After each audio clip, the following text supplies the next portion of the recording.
Dans cette vidéo, je vais vous montrer la méthode de Jim Kwik pour retenir les prénoms des gens que vous rencontrez rapidement. Alors, nous avons tous été confrontés à cette situation dans laquelle vous rencontrez une personne, vous savez que vous connaissez son nom, mais vous l'avez complètement oublié. Avec la méthode de Jim Kwik, cela devrait arriver beaucoup moins souvent. Alors, sa méthode peut être résumée en l'acronyme BE-SWAV qu'on va expliquer.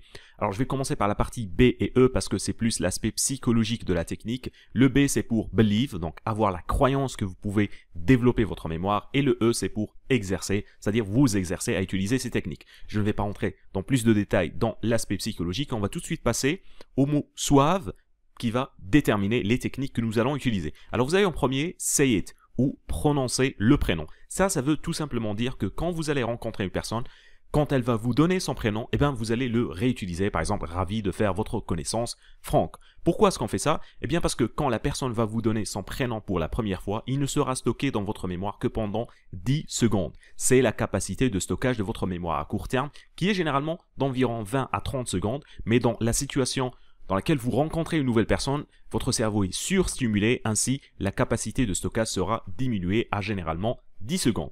Après, vous avez le U dans SWAV qui représente use it ou l'utiliser. Ici, vous allez tout simplement essayer d'utiliser le nom de la personne à plusieurs reprises dans la conversation.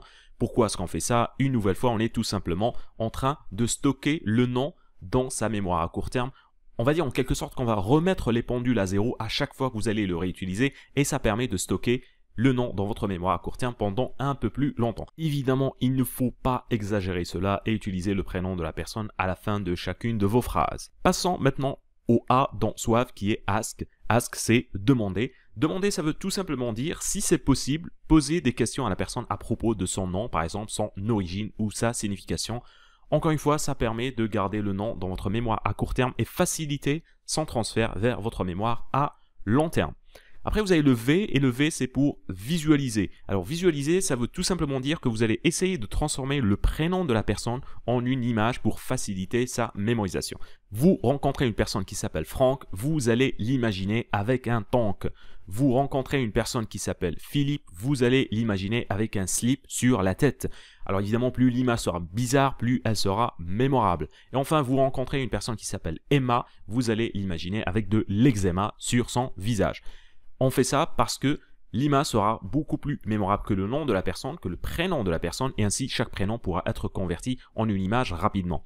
Et le fait que vous avez prononcé le nom, que vous l'avez utilisé et que vous avez posé des questions à propos de ce prénom, fera qu'il sera plus rapidement transféré vers votre mémoire à très long terme.